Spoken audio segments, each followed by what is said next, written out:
Bienvenue sur mon podcast Fais voyager ton entreprise. J'espère que tu vas bien. Écoute, nous sommes dans une série d'entrevues. Comme tu le sais, dans cette saison aussi, je fais beaucoup d'entrevues avec des gens extraordinaires. Aujourd'hui, on a le grand privilège de recevoir une professeure de yoga. Et comme tu le sais, moi, c'est quand même pas dans mes habitudes de faire du yoga. Fait qu'on va avoir du plaisir à jaser de ça avec elle. Donc, on reçoit Alison. Fais voyager ton entreprise, le podcast commandité par Voyage Déductible qui organise des voyages, formations en immersion. Si tu aimes le podcast, je t'invite à le partager et à le commenter sur ma chaîne YouTube du podcast Fais voyager ton entreprise. Merci de faire partie de mon univers et c'est parti. Bonjour Alison, comment vas-tu? Allô Lucie, ça va super bien et toi? Oh, moi, ça va super bien. Écoute, Alison, dis-moi, j'ai dit en entrée de jeu que tu étais professeure de yoga, mais avant qu'on en parle plus en profondeur, on va te poser la grande question que je pose à tout le monde. Quel a été ton plus beau voyage que tu as fait jusqu'à maintenant? Bonne question. Comme tu le sais, comme je te disais, j'ai pas nécessairement voyagé physiquement dans un autre pays que le Canada. Mais le plus beau voyage que j'ai fait pour moi, c'était un voyage intérieur. Donc, à travers justement ma formation de yoga, et depuis tout le temps que j'enseigne, maintenant 5 ans, ça a été de plonger à l'intérieur où est-ce que, étonnamment, j'ai découvert des paysages fascinants. Et en fait, que je me suis rencontrée en profondeur. Écoute, c'est quand même intéressant, mais je veux dire, premièrement, si on part de la genèse, comment tu es arrivée à dire, moi, je veux prendre les cours de yoga pour aller voir qu'est-ce qu'il y a à l'intérieur de moi? En fait, j'ai été inspirée à faire une formation de yoga par ma petite sœur qui, elle, a fait sa formation de yoga. Puis je l'ai vue un peu grandir à travers ça. Puis là, je me suis mis à être curieuse de ça. Puis j'ai été appelée comme ça. J'ai suivi mon cœur, là, carrément. Là. J'ai suivi mon cœur pour faire la formation. Et plus j'avançais dans la formation, plus je découvrais des choses. Tu sais, un peu comme quand on écoute un film une première fois, il y a des choses qu'on comprend pas. Là, tu l'écoutes une deuxième fois, tu dis « Hey, j'avais pas vu ça la première fois. » C'est ce que je découvrais dans ma formation de yoga. Fait que le voyage a commencé là. Puis c'est un voyage qui est, je dirais qu'il est sans fin. C'est ça qui est beau. Oui, c'est ça qui est beau. Mais donne-nous un exemple, là, au début, là. C'était quoi les premières transformations, les premières choses qui t'ont sauté aux yeux dans tes formations, là, qui ont fait un changement par la suite? En fait, ce que je me suis rendu compte en premier, c'est que je ne respirais pas. Ah, bon, ben écoute, ça, tu parles à ma clientèle, là, entrepreneurs, là, tu sais, des PDG débordés, là, c'est sûr qu'il n'y a personne qui respire là-dedans. Fait que c'est ça, que ça fait ça. Ouais, quand je me suis rendu compte que je ne respirais pas, que je me suis offerte l'opportunité de respirer, j'ai découvert que physiquement, je pouvais sentir mon corps, que je pouvais sentir ce qui se passait à l'intérieur, et c'est là un peu que le voyage débute aussi. Il débute dans un aspect plus physique, de savoir ce qui se passe intérieurement, comment je me sens, quels sont les besoins de mon corps. Et c'est un peu aussi la manière que j'apporte le yoga, là. Et après ça, ben là, ça va les pensées. Quelles sont les pensées? Quelles sont les émotions qui sont présentes? Comment est-ce que je navigue là-dedans? Comment est-ce que je peux voyager à travers ce qui est là, dans mon corps, dans mes pensées? Puis à un moment donné, mais ça peut aller plus loin, peut-être au niveau plus énergétique, là, qu'on peut voir aussi en yoga. Mais la respiration en soi, c'est un voyage. Le souffle voyage à travers le corps. Hey, écoute, c'est fascinant. Parce qu'effectivement, hein, il n'y a pas un entrepreneur PDG débordé qui respire, là, on s'entend. Donc, ça veut dire que, si je comprends bien, quand on est un PDG débordé puis qu'on ne respire pas, on est déconnecté, de notre corps, parce qu'on ne veut pas l'écouter quand il nous dit qu'il est trop fatigué puis qu'il ne faudrait pas travailler 15 heures par jour. On est déconnecté de nos émotions, parce que là, on se dit, ben, regarde, j'ai pas le temps d'écouter ça parce que, regarde, je suis débordé. Puis on est déconnecté aussi au niveau émotionnel et de tout ce qui va alentour, là. Fait que finalement, on est en train de se tuer à petit feu, on ne le sait même pas. Ça peut Exactement. T'as les bons mots. Exactement. Pour se connecter, la première chose, c'est la respiration. En fait, le premier mécanisme de défense d'un humain quand on vit un stress, c'est de respirer en superficie, au niveau des clavicules, dans le haut de la cage thoracique. Et c'est quand on commence à respirer en profondeur qu'on goûte à autre chose. Et souvent, il y a des émotions qui vont sortir. Il y a des choses qu'on va vivre qu'on n'aurait pensé jamais vivre ou qu'on ne savait pas qu'ils existaient. C'est comme un nouveau paysage qu'on découvre et pourtant, on habite dedans tous les jours. Oui, c'est ça. Mais écoute, ça parle ce que tu dis là. Puis je veux dire, apprendre à respirer, là, c'est pas juste OK, je vais me mettre 1 minute par jour, puis je vais respirer un bon coup 1 minute par jour. Je pense que c'est plus que ça, apprendre à respirer. Ça demande de l'entraînement. Il faut se réhabituer. Il faut réapprendre à respirer. En fait, quand on regarde un enfant de 2-3 ans, si on le ventre gonflé puis il respire à plein poumon, il faut revenir un peu à ça. Parce qu'avec le stress et tout, on a désappris à respirer. Tu sais, je suis moi-même entrepreneur, puis je suis cordonnier mal chaussé. C'est des journées que je respire pas tout le temps bien, là. Que je respire toujours pleinement. Mais il faut réapprendre. C'est un entraînement, en fait. C'est un entraînement. Et comme tout entraînement, quand on a un entraîneur, c'est plus facile, hein? Ça va plus vite. Oui. Et puis là, on va être capable de gérer un petit peu plus qu'est-ce qui se passe. Parce que comme tu dis, tu sais, pour moi, le yoga, des fois, les gens qui commencent le yoga, tu les vois pleurer puis ils savent même pas pourquoi ils pleurent. Mais dans le fond, c'est un peu ça que tu dis, là. Oui. Qu'on vient se reconnecter avec ce qu'il y a à l'intérieur, qu'on n'écoute plus depuis des années et des années, en fait, là. Oui, puis il y a des choses qui montent de loin, là. Tu sais, si par exemple, la personne a vécu un deuil il y a peut-être quelques années, une dizaine d'années, mais que depuis ce temps-là, elle ne respire pas, elle est déconnectée de l'émotion. Et lorsqu'elle se remet à respirer, là, soudainement, l'émotion peut exister. Donc, elle redécouvre ce qui a été là et qu'elle a enfoui. Et avec la respiration, on vient libérer. Mais aussi, avec la respiration, quand c'est fait pleinement, on peut étirer le corps, on peut vivre le corps, on voyage partout dans le corps. Donc, il y a des choses qui remontent à la surface. Un nouveau paysage, en fait, un nouveau ou un ancien paysage nous est montré. Okay. Et là, on peut le laisser vivre, on peut le laisser être. Il y a des élèves de yoga qui pleurent quelque chose qui est arrivé depuis longtemps, là, étonnamment. Puis moi-même, je l'ai expérimenté. OK. Et quand on libère, après ça, on respire tellement bien. C'est fascinant. Ouais. Hey, écoute, tu me donnes le goût de faire du yoga, là. Fait que ça veut dire que c'est bon. Mais écoute, j'aurais une question parce que je connais beaucoup de gens, un peu comme moi, qui ont des douleurs physiques là, causées par toutes sortes de choses, là. Est-ce qu'il y a des trucs en yoga qu'on ne doit pas faire quand on a été blessé, par exemple? Oui, mais c'est relatif à chaque personne parce que pour certaines douleurs, le yoga peut aider à les diminuer. Ah. C'est-à-dire, par exemple, si on renforce une certaine partie du corps, ça peut enlever des douleurs peut-être au bas du dos ou peut-être au niveau des hanches. Puis en même temps, quand on s'ose de bouger le corps avec douceur en le respectant et quand on se permet de respirer, on peut les dégager, ces tensions-là. Parce qu'il y a des tensions qui sont physiques, il y a des tensions qui sont mentales et il y a des tensions qui sont émotionnelles. Et par le yoga, en fait, qu'est-ce qui arrive, c'est que le yoga, on pense que c'est juste des postures physiques. Mais c'est beaucoup plus que ça. Puis moi, c'est ce que je tente de rééduquer aux gens, que c'est plus que des postures physiques. Hein? C'est aussi la respiration. Puis il y a plein d'outils utilisés, mettons, en Inde, traditionnellement pour le yoga, qu'on sert très peu dans les studios en Occident, malheureusement, et qui servent à faire circuler l'énergie du corps, qu'on appelle l'énergie vitale en yoga. Et cette énergie-là, quand elle bloque, elle crée des points de tension. Et quand on bouge, qu'on respire et qu'on utilise ces outils-là, on la refait circuler. Et en la faisant circuler, elle bouge, ça libère. Donc, les douleurs peuvent diminuer, le corps est moins tendu, les émotions s'évacuent. Donc, oui, on peut régler des douleurs, mais c'est certain que pour certaines personnes, il y a des contre-indications. Si la personne a mal dans le bas du dos, on va ajuster la posture en conséquence. OK.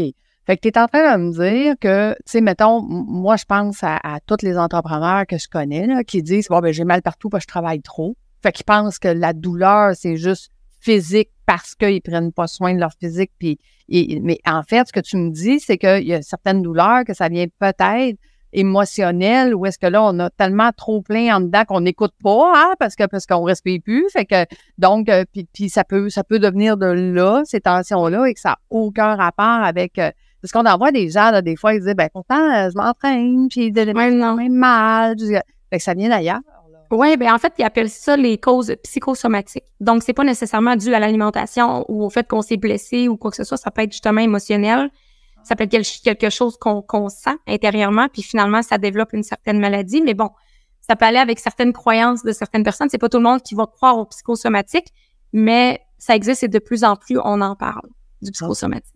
Ouais. Wow! Donc, ouais. C'est intéressant, franchement.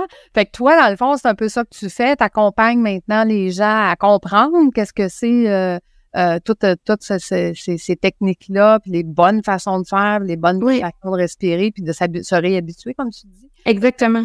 Parce que changement d'habitude, hein, les gens pensent que c'est 21 jours, mais moi, je le sais, dans mon club des 15 minutes, là, juste s'habituer à faire 15 minutes par jour pour travailler sur son entreprise, la majorité de mes entrepreneurs, ça leur prend entre 5 et 7 mois. C'est long de changer une habitude. De la manière que l'être humain est fait, là, c'est très long. Là. Ça demande un effort considérable aussi, changer une habitude ou en créer une nouvelle. Oui, ouais. C'est pas juste une volonté. Au début, on a plein de volontés, là, mais après une semaine, c'est comme ouais, mais là. Tu sais, puis là, on revient facilement à nos vieilles habitudes. Donc, de là, l'importance. Ça ressemble à quoi? Tu sais, mettons quelqu'un qui voudrait commencer avec toi, Alison, ça ressemble à quoi? Justement, l'implication qu'il devrait avoir ou qu'il devrait dire, bon, ben, OK, je suis motivée, là, j'aime ce qu'elle me dit, Alison, là, je veux commencer, là. On fait quoi, là? Il faut savoir que les cours que j'offre sont beaucoup basés sur la tradition, la philosophie et la sagesse du yoga. Donc, si la personne vient dans mes cours pour s'entraîner, elle va perdre son temps. OK. Je le dis tout de suite. Je suis pas là que pour le corps physique.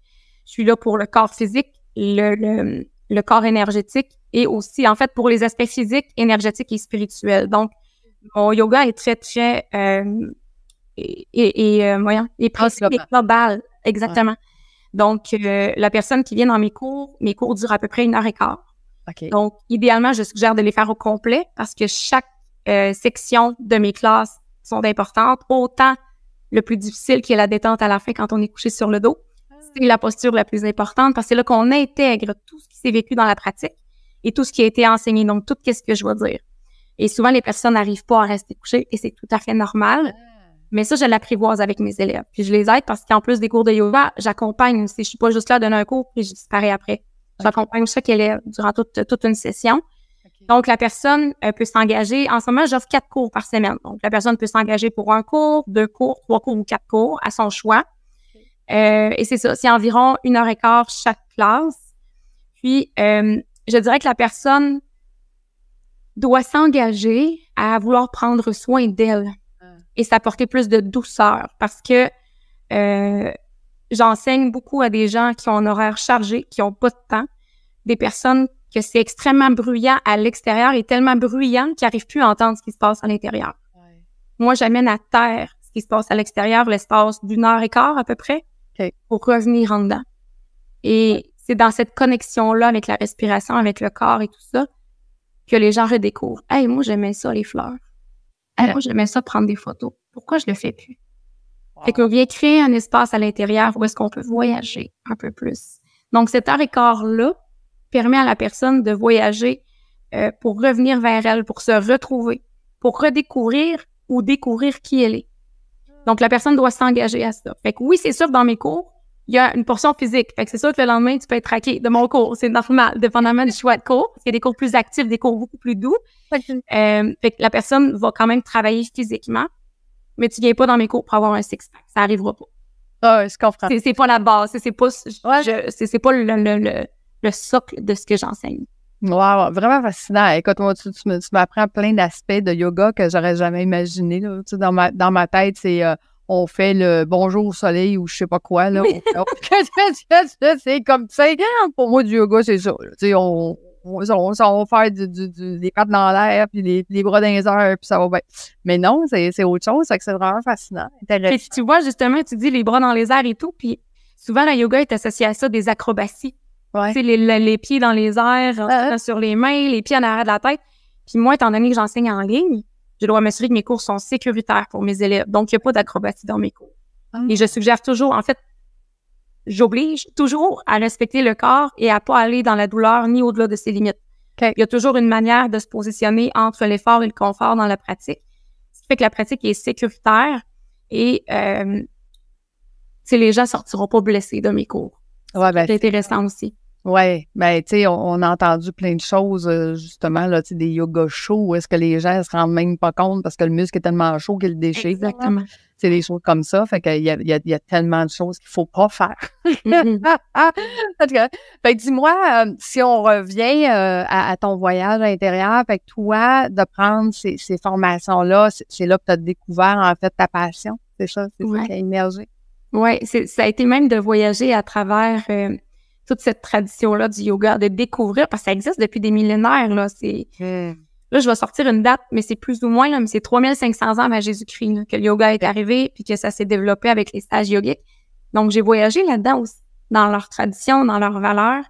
Et à voyager là-dedans, j'ai découvert plus qu'une passion. Pour moi, c'est devenu un mode de vie. Okay. La manière que je vois la vie, ma vision maintenant de qui je suis ou de qu'est-ce que je veux ou où est-ce que je m'en vais. Okay. Donc, ça a été un voyage beaucoup plus grand que juste une formation de yoga au final. Non, ben je comprends tout à fait. Puis, si je te pose la question des vrais voyages, parce que, je veux dire, tu sais, là, tu me parles d'où ça vient. On parle, c'est quoi? La base du yoga, c'est l'Inde? Oui, c'est en Inde. C'est en Inde. Est-ce que c'est une des destinations que tu aimerais faire? Hey, étonnamment, là, plus ou moins. Je suis pas attirée nécessairement. Mais là, si je te parle des voyages que j'aimerais faire, moi, je suis une femme de montagne, de lac, de conifères. J'adore tout ce qui est plus nordique. OK. Donc, l'Alberta, c'est un de mes grands rêves, d'aller en Alberta, au Yukon, en Alaska, d'aller même aux Pays-Bas, de visiter le Danemark, la Suisse, toutes ces c'est rare qu'on l'entende, mais tout ce qui est plus au nord, finalement. OK. Ben écoute, il y a des belles croisières qui se font en Alaska. Fait que... Oui, je les ai. Bon, moi, ça va me prendre un chapeau de poêle, un manteau de poêle, des mitaines, des bottes, puis des calfeutrices tous les bords, tous les côtés, là, parce que moi, je gèle et puis il fait 30 degrés dehors. Fait qu'imagine. Si je m'en vais là un jour, il va falloir qu'elle soit vraiment bien. On t'habillera comme il faut. Ah oui, là, ouais. J'ai toujours dit, je pense que le nez va me tomber parce qu'il est déjà gelé ici, tu sais. Fait que tu m'emmènes là-bas, puis le nez, c'est sûr. Paye mes oreilles, paye mon nez, paye mes doigts. Fait que, bon, mais on s'arrangera quand même. Non, mais je comprends parce que c'est quand même des endroits tellement différents, hein, quand on découvre des nouvelles choses aussi. Puis, tu sais, il me semble de me voir faire du yoga là-bas, là. Tu sais, c'est comme juste respirer l'air de là-bas et que ça doit être quelque chose. Toute une expérience, en fait. Oui. Écoute, on pense à ça. Faire une retraite là-bas, là, on pense à ça. On va organiser ça. Il me semble que ça fit. Respirer le grand air des montagnes. oui, tout à fait. Tout le temps marcher en faisant du hiking. Oui. Hein? Apprendre à respirer en faisant du hiking, c'est bon, ça? Fait que, tout est possible. Moi, j'ai toujours dit. Donc, voilà. Excellent. Donc, super. Puis dis-moi, Alison, parce que là, on n'a pas nommé ton nom de famille, mais dis-moi, nomme ton nom complet, puis où est-ce qu'on peut te retrouver le plus facilement, si jamais on aimerait savoir un petit peu plus d'informations? Oui, ben mon nom complet, c'est Alison Turcotte. Mais en général, les gens m'appellent Ali, plus que Alison. Ouais. Okay. Puis, où est-ce qu'on peut me trouver le plus facilement? C'est sur Instagram. À partir d'Instagram, tous mes autres liens sont là. Oui. Et sur Instagram, c'est Ali, L-I-E, barre en bas, Moksha, M-O-K-S-H-A, barre en bas, yoga. Donc, Ali Moksha Yoga. Et que veut dire le mot moksha? Très bonne question. Moksha, ça veut dire, c'est la libération. La libération des illusions du monde plus physique. Donc, de se libérer en quelque sorte de ce qu'on pense être pour laisser place à qu'est-ce qu'on est vraiment. Je donne souvent l'image d'un oignon. Un oignon qu'on enlève les pleurs, là, tranquillement. Puis on arrive au centre. C'est comme si au fur et à mesure qu'on a grandi, on a ajouté des couches de ce qu'on pense être. Oh, ben moi, je suis, mettons, PDG de telle affaire ou je suis mère de mes enfants. Mais on est souvent plus que ces rôles qu'on s'associe. OK. On est peut-être, je sais pas, cette personne qui aime justement les fleurs ou la photographie ou quelque chose d'autre. Tu sais, on n'est pas que ça, tu sais. Donc, Moksha, c'est de revenir à soi-même, à son essence pure, à son cœur. C'est se détacher de ces illusions-là que l'on pense être pour grandir davantage. Peut-être pour voyager plus encore. Pour découvrir d'autres aspects de soi. Intérieur et extérieur.